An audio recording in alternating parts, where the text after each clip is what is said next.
All right, all right, all right. What's going on? YouTube is Donnie B all day.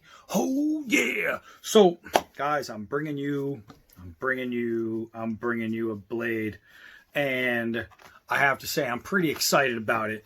So, it's a Frost Cutlery blade, right? Frost Cutlery, and a lot of people don't understand Frost Cutlery and the brand, and a lot of you guys might think that Frost Cutlery, you put it together like oh, it's Frost Cutlery, that means you buy it for convenience and you buy it for price, but you don't always buy it for quality. Well, let me tell you something, you're wrong there if that's what you really truly believe, because I'm here to tell you right now that you're going to run into some issues thinking that Frost Cutlery only makes convenient, cheap blades. I mean, I could go in and I could get this Frost Cutlery blade right here, right? And I could be thinking, wow, I need a cheap knife, a throwaway that I could use one time and then get rid of. And then you get this in your hand and you start using it and you go, what the hell just happened? This thing is awesome. That's a knife, right?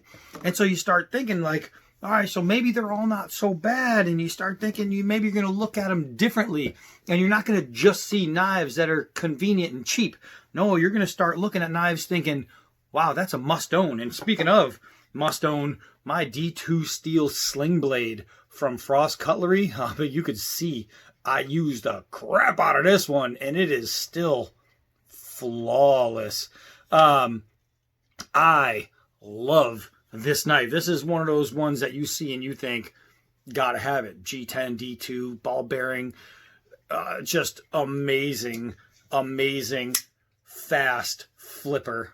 Awesome, right? So there's those knives that Frost makes that you look at and you just go, undoubtedly, undeniably, must have it. And that's what happened when I saw this guy right here. I was looking online and I was looking for different things, and this thing just popped up in my feed as like a check it out type thing. And it's called the Navajo folding knife, right? It is 5 1/4 inches closed, stainless steel blade, ram's horn handle, stainless bolsters, comes in a box. All right, well, that part didn't need to be on there, but I saw the shape of this, and the one I saw originally had mother of pearl on it, and I thought, sweet mother of Mary, I love it. But then I saw this one, and I was like, yeah, the buffalo horn.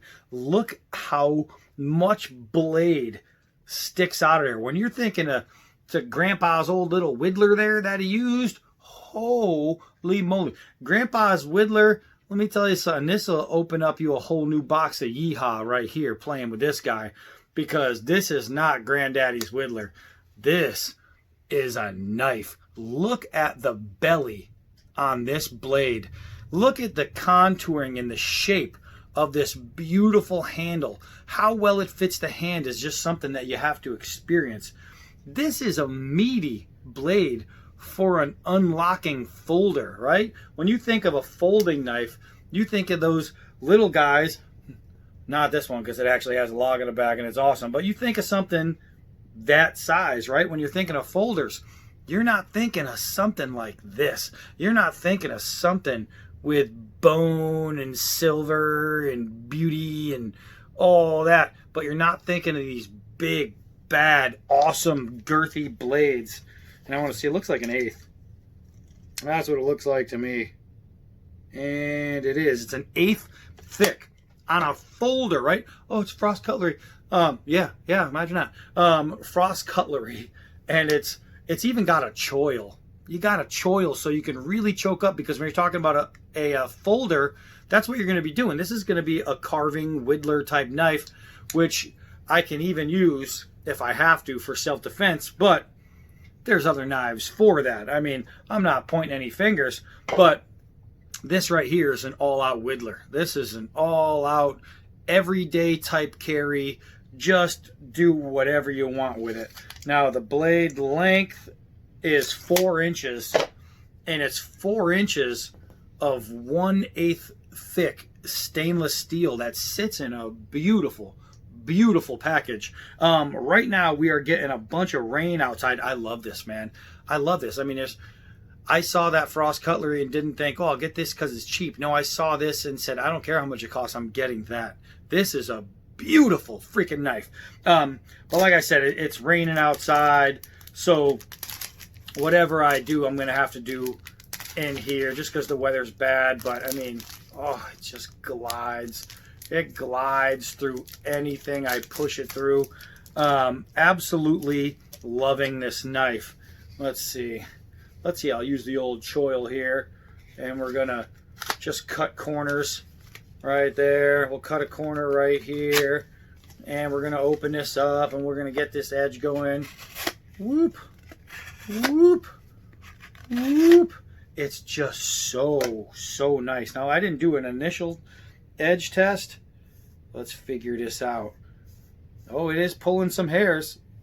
It is pulling some hairs. So is it like crazy shave sharp out of the box? No. But is it shaving hairs? Yes. And when I say shave sharp, I don't mean drag it across your arm a few times and 4 hairs break off and you think, wow, that's shaving. No, shaving means it has to make a smooth spot. This one is sharp enough to knock off some hairs. It's sharp enough to make some really fine cuts, but it's not what I'd consider shave sharp. It's not razor blade sharp. But let's see here. Oh, yeah. But it is, I mean, it's shaving. It's taking down little hairs off my neck. It's taking hairs off my neck, right? So is it shave sharp? To a degree, you're still going to be able to take hairs off with it on a natural edge out of the box. And the good thing about these 440s is they sharpen so easily. It takes almost nothing. And you can use just about anything. You could use a stone. You could use a belt grinder. You can use diamond stone. Just about ceramic. You can use. If I use leather on this, I could really hone it up. But they sharpen so easily, and that's one really good thing. Look at just, oh my gosh, the shape of this steel. How well of a job they did on this. Now, since we're not going to be going outside and going crazy there, I figure we'll just go to the old fireplace and get some stuff done over there. But I really wanted to show you this thing. It is, it's nice. All right, hold on. Let's go play some wood. All right, we got some wood. Now let's see. Now it's a folder, so if you're going to be pressing, you have to be careful because if you press the wrong way, it's going to close on you. So that's where having a choil on this thing is just a very good idea from Frost Cutlery. I don't have any good batons right here, so we're just going to have to do it the old-fashioned way. Ready? There we go. Probably gonna wake people up. All right, I'm gonna use a big fat piece for a baton. That's what I'm gonna do. Hold on. Why not? Why not? I mean, after all, I am trying to be all day, damn it. There we go. Bam. Bam. Some nice hardwood. Cruises right through. Now remember, this is not even close to what this knife is made for. So I don't recommend you using this to split wood with. I'm just showing you that processing wood is easy with a knife this good. It's just easy. The people, people have misconceptions because everybody goes by what they hear, but not what they know, not what they learn, not what they try for themselves. And, when you do that, it just kind of makes for a dumb society. So, what we're going to do is we're going to make society smarter, and I'm going to show you how good, wow, how good this knife is. Wow. So now I know you're not seeing them, but I'll show you what's happening. Because they're flying. Look at how beautiful that curl is. And just so you know, every time I'm in the house and I'm doing this, I actually use these curls for my next fire. So it's not like I'm just leaving them all over the floor. I know, looking at my haircut, you probably think, man, that guy's probably got wood all over his floor. He doesn't care about a thing. Oh my gosh. So this wood is so dry and so hard that the curls aren't sustaining on the wood. but you could see what's happening. All these little guys right here, I'm getting tons of them. They're just, you know, falling down at my feet. And they're literally, oh, I'm probably gonna drop them off there, everywhere. That stuff right there makes for good fire, right? So let's see here. Let's use it for whittling purposes. Broke off a little piece of my hand. Look at this. Look at this. Oh, it's so nice. So nice to carve. Oh my goodness. Let's see if we can make a little notch. When I say let's see if we can, I mean let's make a little notch, because this thing is so nice. It's going to do whatever I want it to. And it's one of those buys, not a free thing, not a given to me, not donated. This is one of those knives that I saw and I said, yep, that's a me knife right there. That's a me knife. And look at that. Look at how beautiful that is. And I figured there's just no way.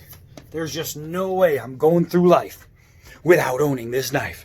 And I knew upon seeing it that this was going to be in my future. And I've had it now sitting here for a while, and I hadn't gotten to the review yet, even though I wanted to. I just have so much to get ahead of. But man, this is not the Navajo, it's the Navaja.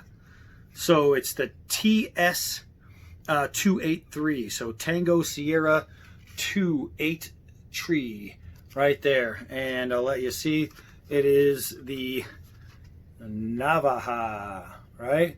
So that's what you're looking at right there.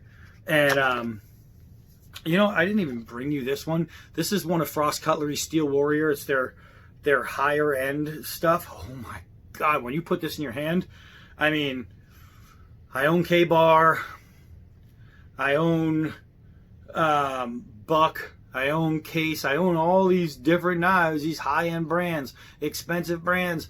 This guy feels like more of, or just as much of, a blade as any of those do in the hand. This is remarkable. I'll be bringing you guys this knife.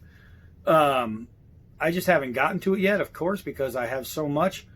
Oh my God, when Frost Cutlery made this knife, they said line up 100 hunters and let's just see what they use and how they use it. And we're going to combine all of their tastes to make one perfect knife. This thing is sweet. So that one is coming. I got a couple other Frost Cutleries too that are coming. I found one that's probably, I don't know, 30 years old, 25 years old, somewhere in there. It's an old one, but you wouldn't guess by looking at it. The thing's pretty sweet. And I found it in my old garage and pulled it out. But this is this right here. This is this right here. This guy, it's not so much I could do today. I can't go out and start whisking through the woods because, well, I don't want to, because I'm a sissy in the cold. But it's cold and it's wet. And really, I mean, you see how beautiful this thing is. The beauty speaks for itself. I mean, I'm not even putting it on camera. It just speaks for itself. That beautiful bone. And again, mother of pearl handles. They have ones that are mother of pearl. And it's literally Mamma Mia mother of pearl. I mean, Mamma Mia. They're so freaking beautiful. But this right here is a quality folder. It's a quality folder, and the fact that it just looks so sweet. It's easy to open, easy to close, and look at that. Look how fat that is. You keep that in your pocket and it just fits really well. You can get little knife holsters, little sheaths for them, and they fit, you know, perfect into, you know, you have these generic sizes that you get. You just measure them up and you get the size. But I just been putting it in my pocket all day today waiting for the review. And I just wanted to carry with it first and see how it fit in my pocket. And I put it on my wallet side, not my phone side, so I don't scratch up my phone. But and it's perfect. It actually, the wallet was here, and this was just laying up right against it, right? So it's a good pocket carry. It's a I wonder. Oh no, it's nice and tight. It's no way that's going to happen.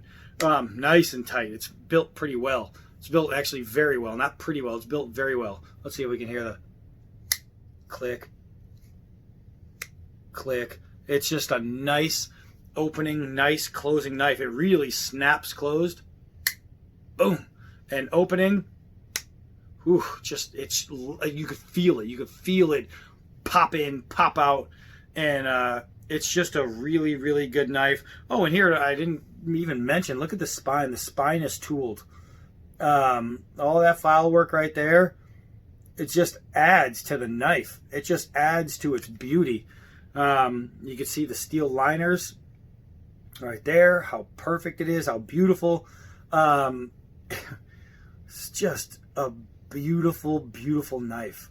Frost Cutlery, man. For those of you knife snobs especially who think, oh, well, if it's, you know, if it's under $100 and it's made of stainless steel, it's no good. I'll tell that to this guy right here, because this steel right here is going to last a very long time. I have Frost Cutlery knives that are over 40 years old that are still around because they last a very long time. So that's it for this one, the Navajo folder. This is a winner. I saw it, I needed it, I got it, and now I very, very proudly own it. And remember, this is a nice big fat blade. That belly is there. This is a swinger, right? And it just makes me want to remind you guys that there's things that it's good for and things that it's not good for. If there's a skeeter on your Peter, don't whack it off, because you might hack it off. You know what I'm saying, boys? This is a little beast. I'm Donnie B all day. And until next knife.